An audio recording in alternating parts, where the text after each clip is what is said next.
Amigos, muy buenas tardes. Es un inmenso placer para mí, un motivo de orgullo estar con un auditorio de personas tan estudiosas, tan dedicadas, tan prestigiosas. Y lo que veía yo esta mañana, llegué temprano a observar como todo el desarrollo conceptual del simposio, veía una cantidad de caras jóvenes y yo decía, los doctores del futuro, qué maravilla están aquí y qué maravilla tener la oportunidad de llegar a ellos también con información sobre lo que ocurre en el mundo psicológico, emocional y emotivo del paciente en contexto de fertilidad asistida. Bueno, me dio alegría ver tantos rostros jóvenes, tantos doctores jóvenes, me dio mucha alegría ver a mis amigos de Bogotá y de aquí de Medellín, médicos fertilistas desde hace muchos años, la doctora Ivonne. ¿Dónde está la doctora Ivonne? Ya viene, les echo el cuento entonces antes de que llegue la doctora Ivonne. La doctora Ivonne fue una pionera para mí en el campo de la psicología y la fertilidad. En convenio con la Universidad de Santo Tomás tuve la oportunidad con ella de acercarme al universo de la fertilidad de los pacientes, el impacto psicológico que tiene estar en un proceso de fertilidad asistida. Ella muy inquieta, hacíamos mesas de trabajo, se escribían artículos, una mujer pionera en darse cuenta que la fertilidad y la salud mental van de la mano.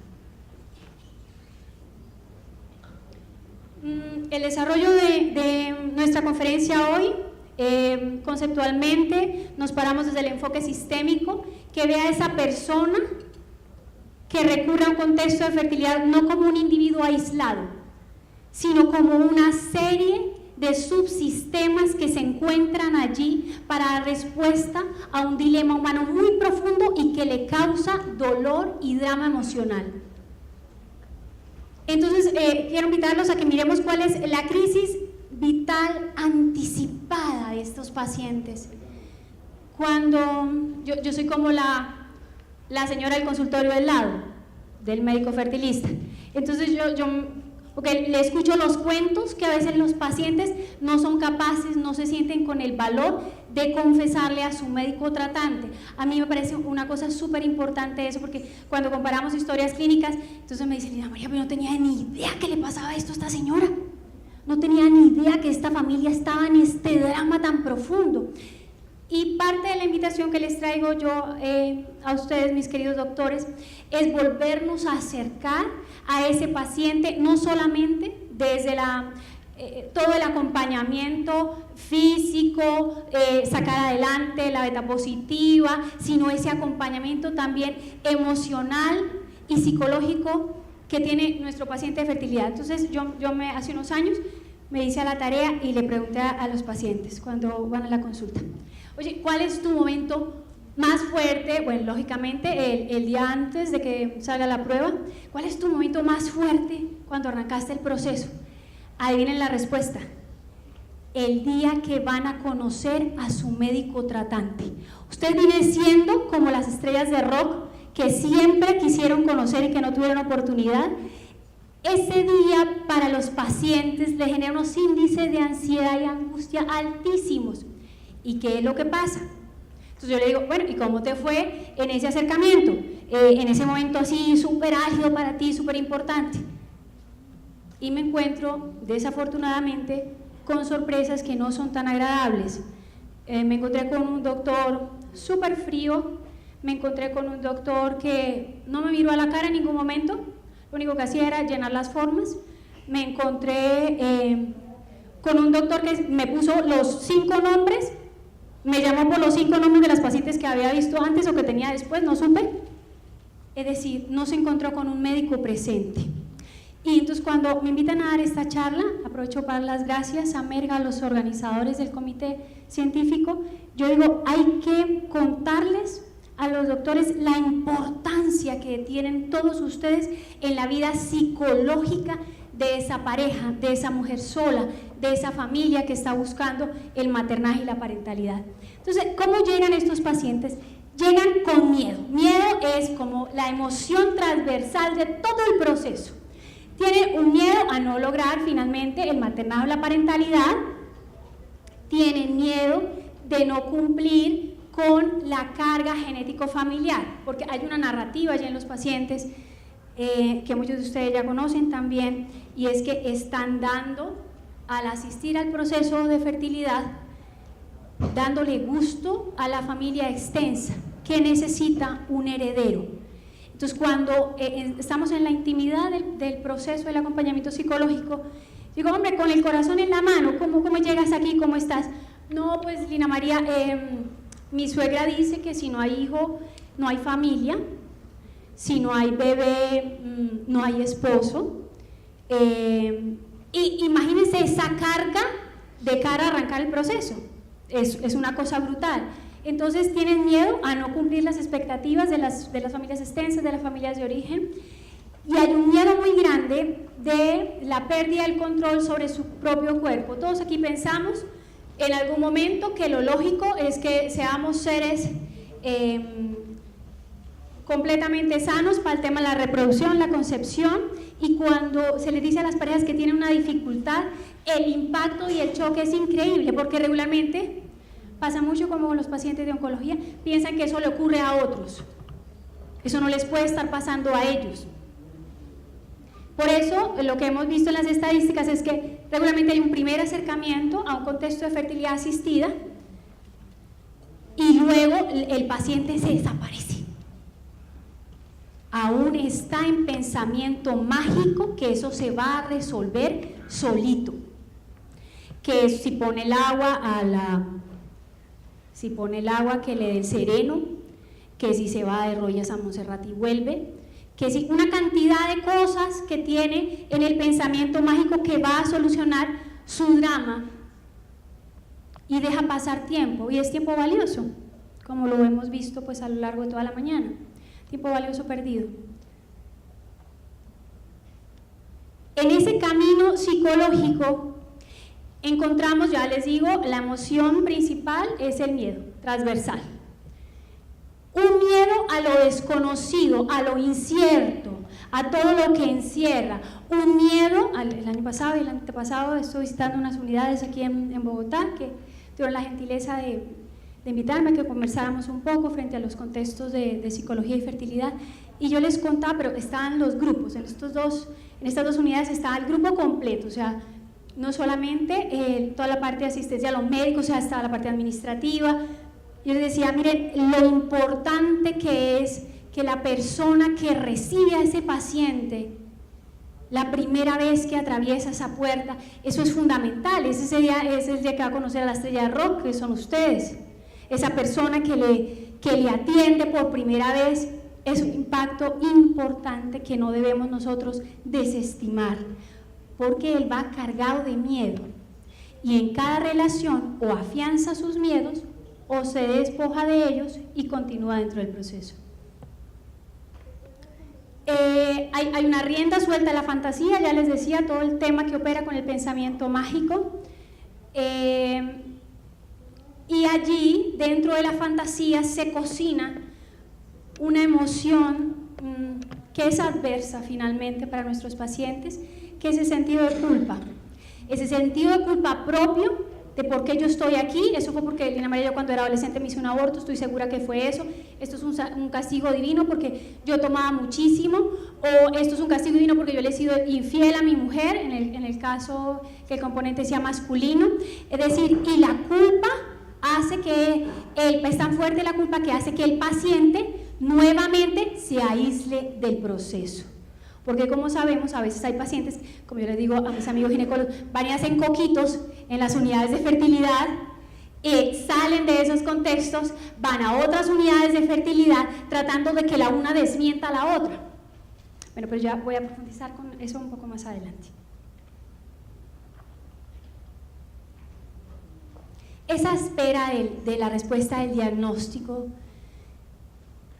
¿sobre quién va a recaer la responsabilidad del diagnóstico? Allí me parece tan importante que los médicos fertilistas, los médicos tratantes, traten de convocar, en caso que sea una pareja, para dar el diagnóstico con ambos sentados allí. Si va uno solito, ese tiene que ver qué hace con esa información para sobrevivir psicológicamente y relacionalmente de cara a su pareja. Entonces, convocarlos a los dos para que entre los dos tengan esa maniobra psicológica es mi recomendación y me parece que es lo más sano. Depende muchísimo la respuesta del diagnóstico, de las características de personalidad, de la edad del paciente, del diagnóstico en sí mismo, de los recursos de afrontamiento que tiene esa pareja y ese paciente. Dentro de la historia clínica que yo desarrollo con las unidades, trato de ser muy juiciosa cuando le digo: dime tú con qué cuentas para abordar este camino que estás emprendiendo. Dime tú con quién te apoya a ti, cuál es tu soporte a nivel psicológico, a nivel social. La gente primero se queda pensando porque piensa que está absolutamente solo en el mundo enfrentando su tema de fertilidad, y ya cuando desarrollan la narrativa se dan cuenta que no están tan solos y que tienen unos soportes de los cuales puede echar mano en algún momento en que se sienta muy congestionado por lo demandante que es el proceso. Explicarle también a mí me parece fundamental, yo lo hago en el contexto de la intervención psicológica, pero las unidades que no tienen ese acompañamiento, pienso que la responsabilidad allí recae sobre el médico tratante o sus auxiliares, las personas que estén allí apoyándole. Es importante advertir al paciente cuán desgastante puede llegar a ser el proceso de fertilidad, decirlo de la manera más abierta y más honesta. Mira, amigo, esto requiere tiempo, esto requiere paciencia, esto requiere dinero, esto requiere apoyo, esto requiere que usted no esté solo, porque lo que yo en el consultorio de al lado escucho cuando llegan conmigo es, la frase clásica es: yo no sabía que esto era así de difícil, Dina María. Si a mí me hubieran dicho que esto era así de complicado, yo me lo pienso 2 veces. Entonces, hacer esas claridades desde el mismo consultorio del médico tratante me parece fundamental para empezar a aterrizar unas expectativas, y unas expectativas regularmente fantasiosas, como ya lo hemos venido trabajando.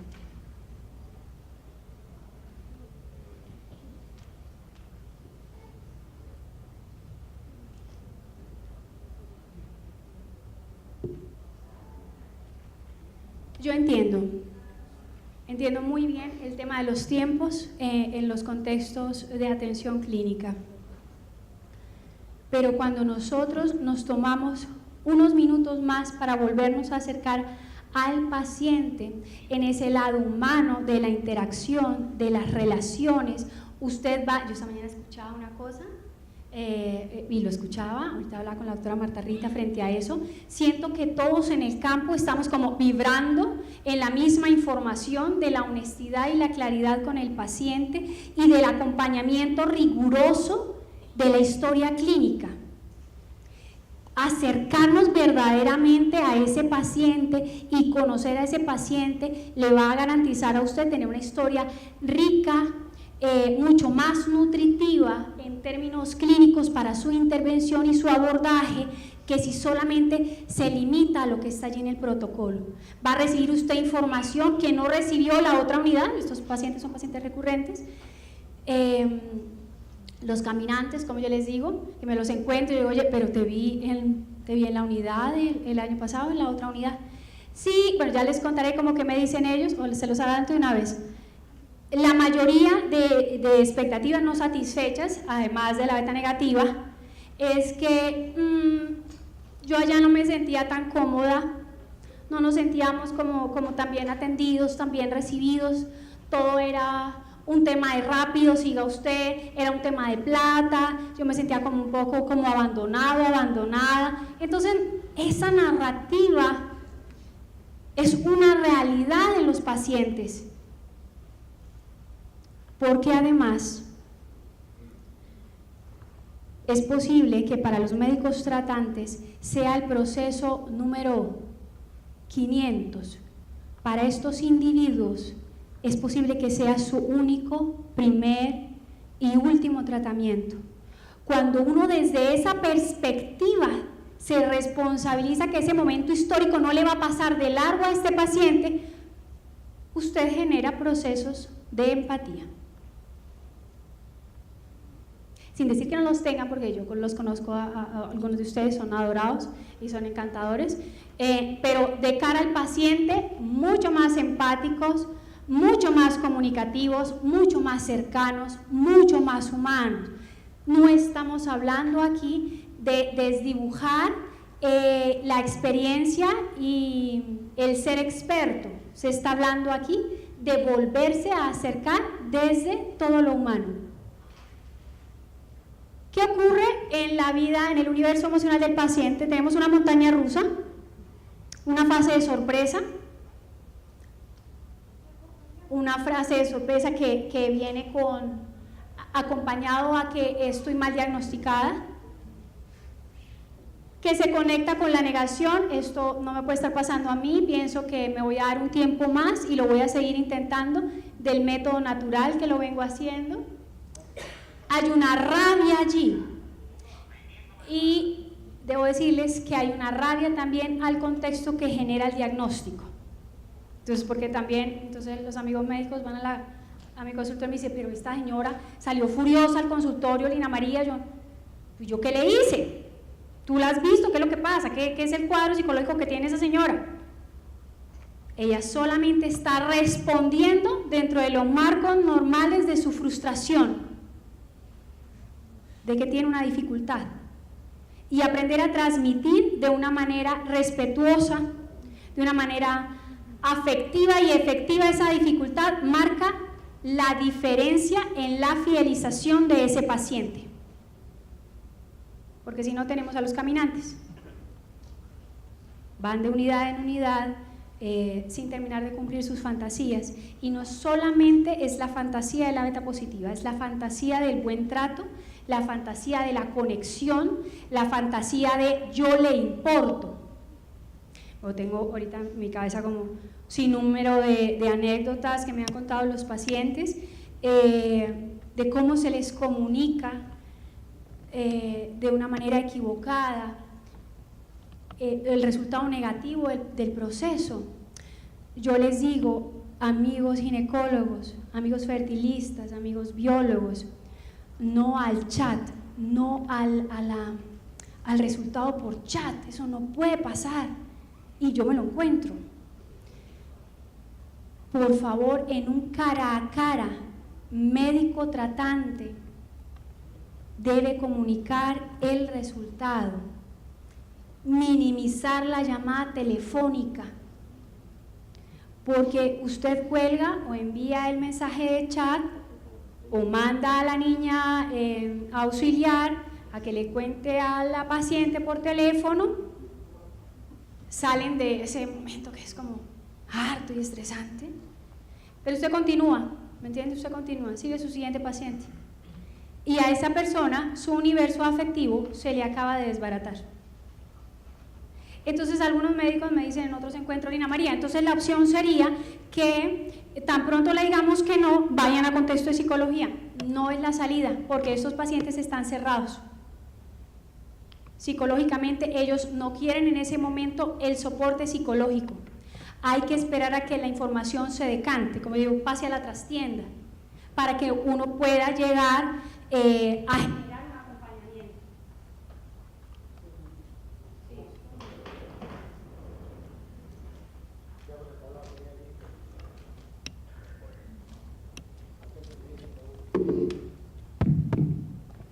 No, pero yo aquí parada sí me muero así como el aburrimiento, amigos. Espérense a ver si yo puedo mover esto.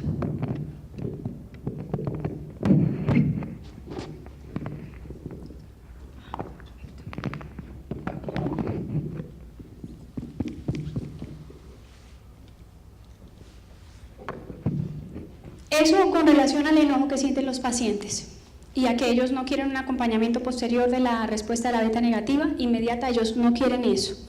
Entonces hay que seguirlos acompañando en la distancia hasta que él o busque nuevamente o usted tenga dentro de su protocolo de intervención en su unidad que pasado 1 o 2 meses del resultado, la persona que ustedes consideren o de la salud mental que está acompañando allí o el médico tratante a una llamada de seguimiento. Ustedes no se imaginan eso, el impacto que tiene para el paciente. Realmente ellos dicen allí, yo le importé a este sujeto, Eso no era solamente mirar a ver si me embarazaba o no, el tema de los pagos y salir y que venga la otra. Es que realmente le interesé. Eso es la fidelización del paciente. Pensamiento mágico versus principio de realidad, ya lo abordamos. Fuerzas psicológicas en la mente del paciente. Dolor y miedo, transversal, dos emociones allí. Hay un dolor físico, hay un dolor psíquico. En términos del dolor psíquico está la pérdida del cuerpo sano, que la gente da por sentado que está perfecto, y luego la sorpresa, la noticia que no se esperaba, que hay una dificultad y que hay que intervenirla. Pérdida de la capacidad reproductiva, que no lo espera, verse obligado a solicitar ayuda. Espérenme que estoy buscando allí, no lo puse, pero igual se los cuento. Una de las cosas que más le impacta a los pacientes dentro de la batería de exámenes y todo el diagnóstico que se le hace en términos psicológicos es que no saben cuán desgastante puede ser a nivel del cuerpo pasar por todos los exámenes y los requerimientos para poder hacer el diagnóstico. Pienso que el médico tratante debe tomar un tiempo para explicarle cómo funciona toda la batería de exámenes, desde la ecografía transvaginal hasta cualquier prueba de laboratorios. O sea, debe explicarle a lo que se expone, porque estas pacientes llegan muy impactadas y dicen: me hicieron de todo, por todo lado, Lina María. Yo no me imaginaba que podían llevar una cámara hasta por allá. Y eso le genera aún más angustia, más tensión, más estrés, más cortisol, que no nos funciona dentro del proceso.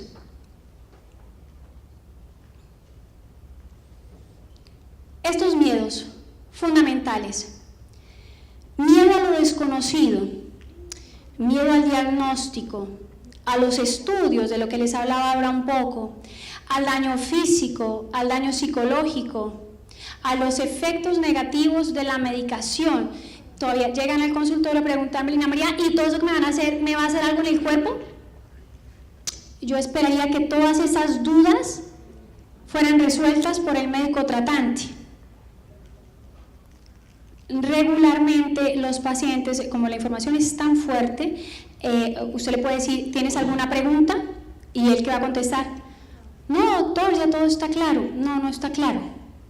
Hay que adelantarse a esas dudas del paciente y generar como un subprotocolo de comunicación con el paciente, donde usted pueda ir contándole qué le espera, qué es lo que viene en el camino, en el tratamiento.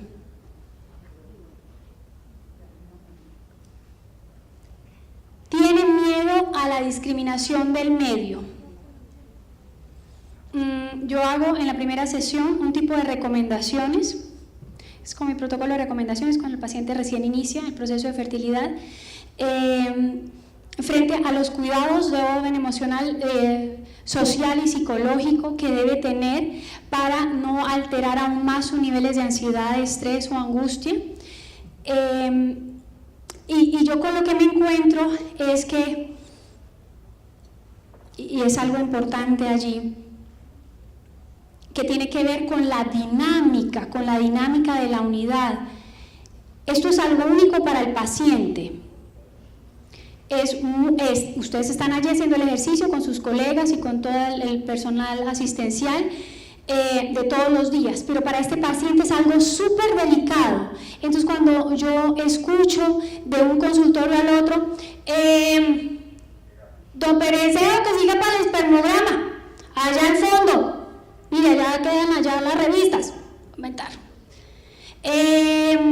Señora, no, estos exámenes así de viva voz, cuando lo que necesitan ellos es discreción y consideración con su tema de fertilidad.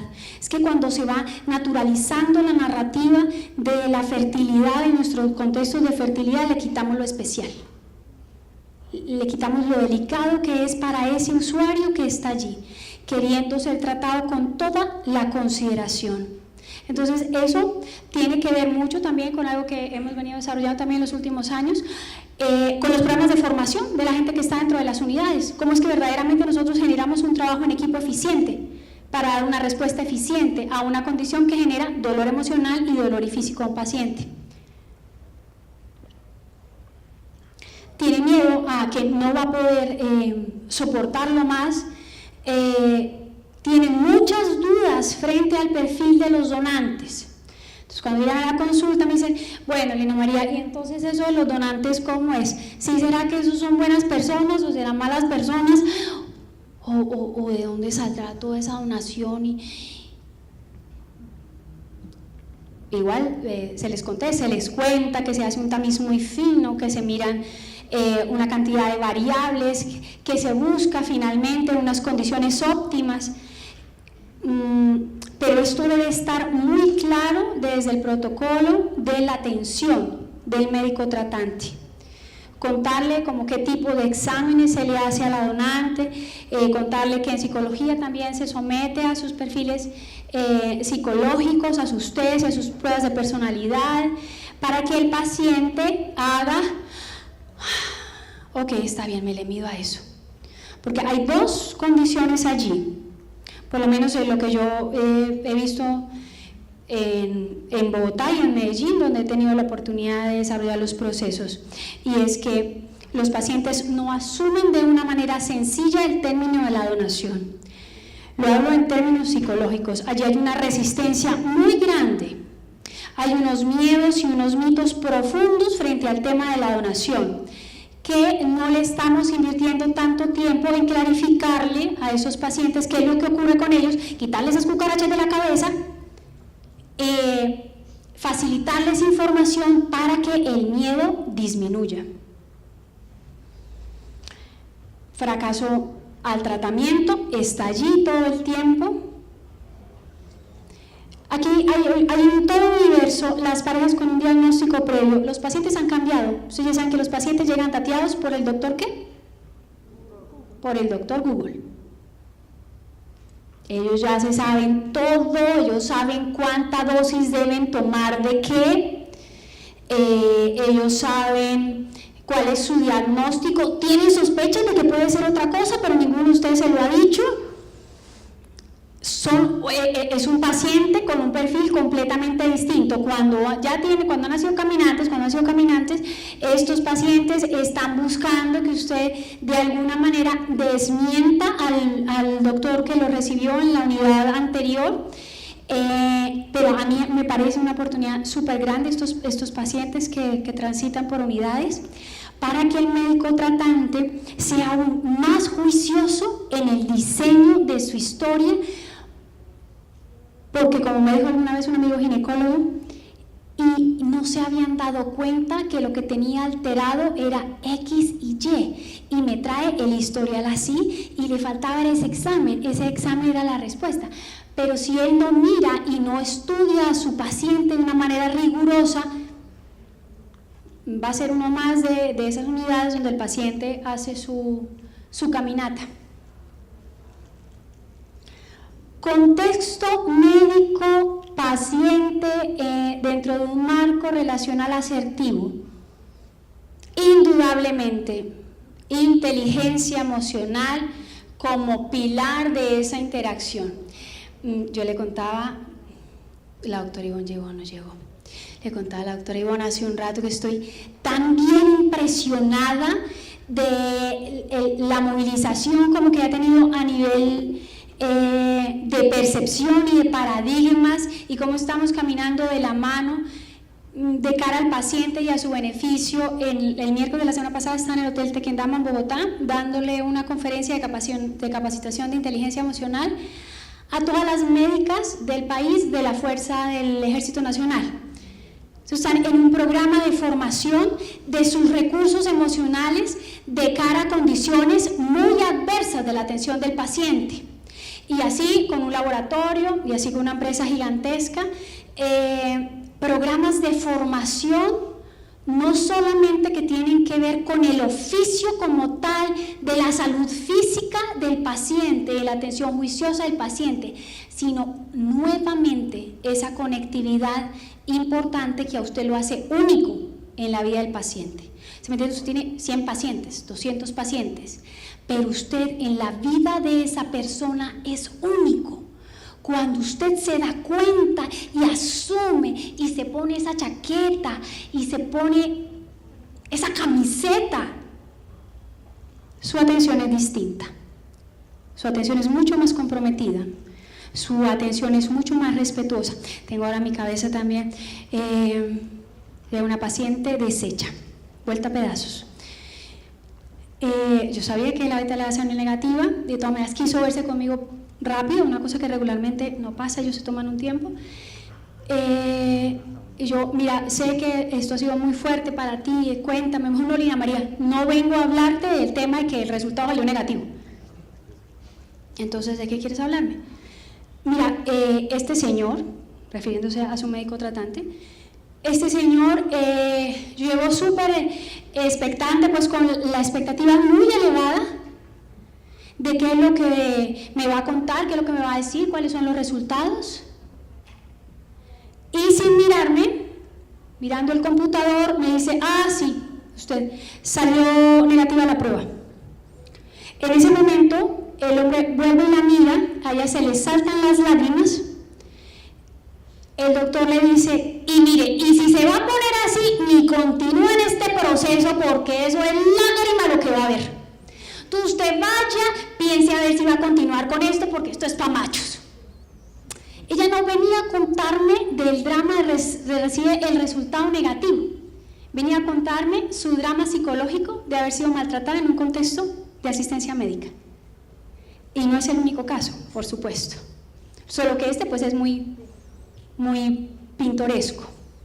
Esto y el tema de cómo le cuentan al paciente que la respuesta es negativa. Entonces, un trabajo en términos de inteligencia emocional, un trabajo con nuestro equipo, en términos de la comunicación con el paciente, siempre es oportuno formar a las auxiliares, formar a las enfermeras, formar al personal administrativo, la niña que recibe las platas, es decir, que este es un paciente que debe ser tratado con consideración y respeto, que para nosotros es el paciente número 500, 2000, el que sea, pero ese momento histórico para él es único. Esa conciencia la deben tener todos en el equipo de trabajo.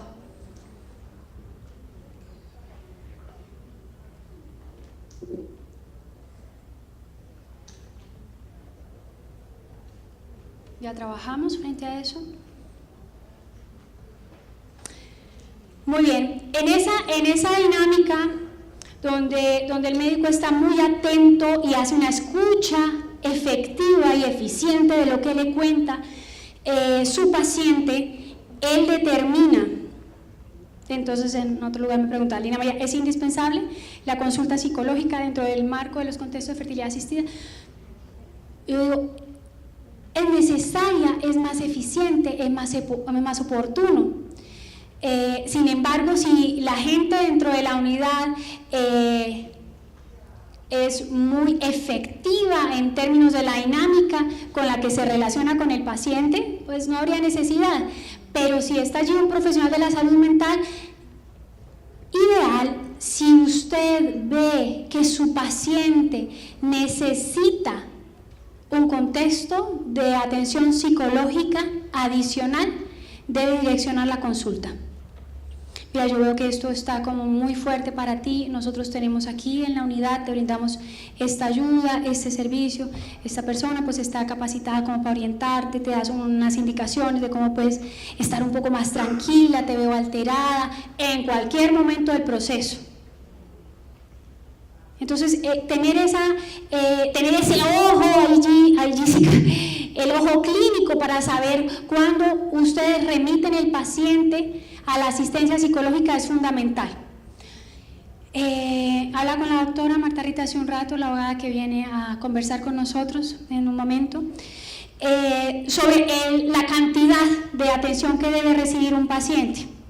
El protocolo que yo manejo, pues son bastantes años trabajando en estos contextos de fertilidad.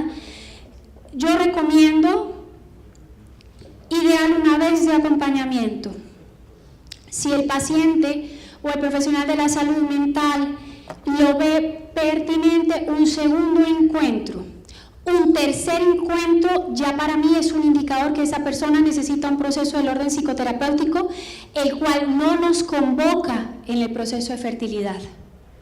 Puede hacerlo paralelo, puede hacerlo por fuera, pero lo que nos convoca aquí son los hechos del orden psicológico dentro del contexto de fertilidad.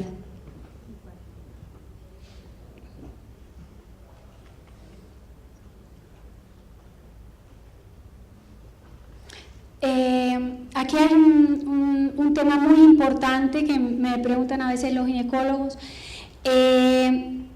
Esa paciente está súper ansiosa, Lina María, de quedar embarazada, realmente ya tiene muchas pérdidas, realmente ya el rango ya estamos por fuera, pero ella de todas maneras quiere, ella de todas maneras insiste. ¿Qué se le puede decir ahí? Que es importante que busque acompañamiento psicológico para que mire la realidad de sus expectativas frente al proceso. Porque si no, como algún conferencista esta mañana lo decía, que me pareció una frase muy interesante, se venden esperanzas, se vende humo, y de eso no se trata nunca.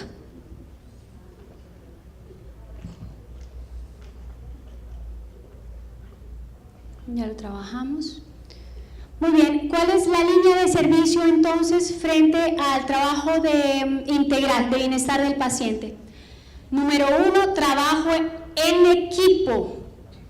Hay que promover programas de formación y de actualización para la gente que está con usted, no solamente en temas académicos clínicos, sino de formación, de relaciones, de comunicación, de contacto con el otro, que todo su equipo no solamente el biólogo, su equipo no solamente el colega, su equipo es las niñas, todos los que trabajan con ustedes es su equipo, y ellos también necesitan formación, herramientas. Entonces la otra vez salió un resultado negativo, terminó la consulta, y estaba la niña, es que lo tengo como una foto, la niña de servicios generales estaba sentada en el sofá con el brazo así pasado a la paciente a la que le acababan de dar el resultado negativo. Me parecía como una foto para una revista. Yo pasé así, para que no me vieran, esta señora estorba aquí, yo pasé así, para no interrumpir ese momento de íntimo acompañamiento para el sufrimiento de ese paciente. Lógicamente eso fue una cosa espontánea que sale allí, pero en cualquier caso todos los del equipo deben tener una capacidad de maniobra, de una respuesta que se sale de las manos del propio paciente de cara a una respuesta negativa.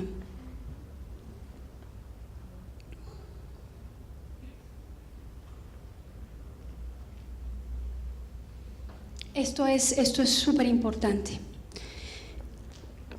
Buscar que la infertilidad física no se convierta en una infertilidad psicológica, social, relacional. Y esto para mí implica tiempo. Darle a la persona, hacerle preguntas de, oye, ¿tú has pensado hasta cuándo lo vas a intentar? Tenemos esta tasa de probabilidad, ¿te has puesto un término de tiempo? Cuando uno aterriza esa pregunta con el paciente le cambia el rostro. Regularmente dice, no, nunca había pensado eso, y el subtexto allí es, ¿cómo así? ¿No puedo durar en esto toda la vida?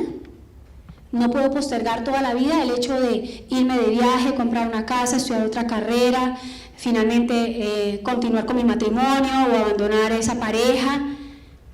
Y tener claridad y ayudar al paciente a que la fertilidad, todo su proceso, no sea el todo en la vida del paciente. Entonces alguna vez un amigo ginecólogo me decía, ay no, Lina María, entonces tú le dices a las pacientes que hay que tratar de estar súper tranquilas,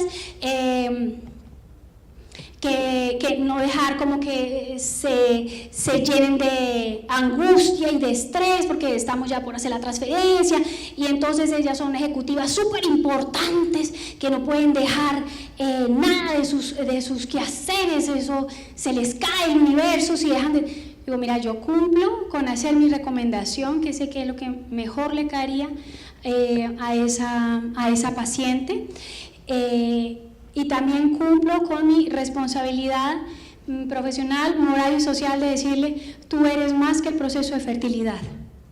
Te invito a que sigas viviendo, que es un mensaje que desde todos los contextos tenemos que enviar a nuestros pacientes. Con eso disminuimos todos esos índices de angustia y de estrés. ¿Cómo vamos de tiempo, doctor? Es que antes de que me regañe, ¿no? Porque él es el que dice ahí. Entonces, me le adelanto.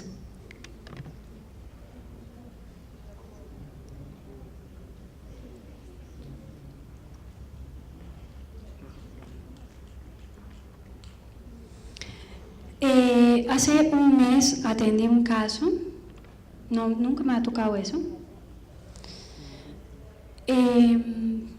La persona me dice: mira, yo soy una persona que trabajo con estadísticas. El médico tratante o las personas de aquí jamás me dijeron que la estadística y la probabilidad era tan baja, sino yo, ni loca que estuviera, me hubiera metido en este proceso. Y esta mañana, conectando, como ya les digo, todos estamos vibrando como toda la misma información, ser claro con el paciente frente a las probabilidades que tiene de obtener su resultado positivo es fundamental, porque si no se va a sentir embaucado, que es una palabra que esa persona utilizó, se va a sentir engañado.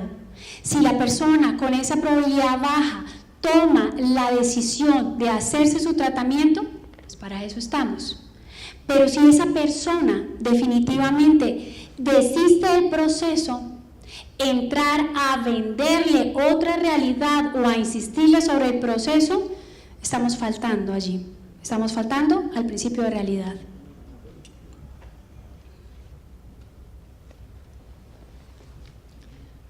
Todos estamos aquí con el propósito, aquí no solamente en el simposio, aquí en la vida, con el propósito de, ¿qué les pregunto yo a ustedes? ¿De qué estamos? ¿El propósito de qué es la vida? Ser feliz, doctor, ser feliz. Sobrevivir siendo feliz, se me ocurre. Ser feliz. Y cuando estamos de cara al servicio del otro, que es nuestro paciente, en este caso nuestro paciente de fertilidad, ser eficientes y ser eficaces. Los que están solitos se lo dicen a ellos, ya los que han estado conmigo saben, ¿no? El saludo tibetano. ¿Sí se acuerdan los que han estado conmigo? Cuando un tibetano se encuentra con otro, se mira y se dice, cuando se saluda y se despide, dice: te deseo felicidad. Yo los invito a que ustedes se deseen felicidad y fertilidad a su colega, ahora de tarde. El del lado, te deseo felicidad y fertilidad.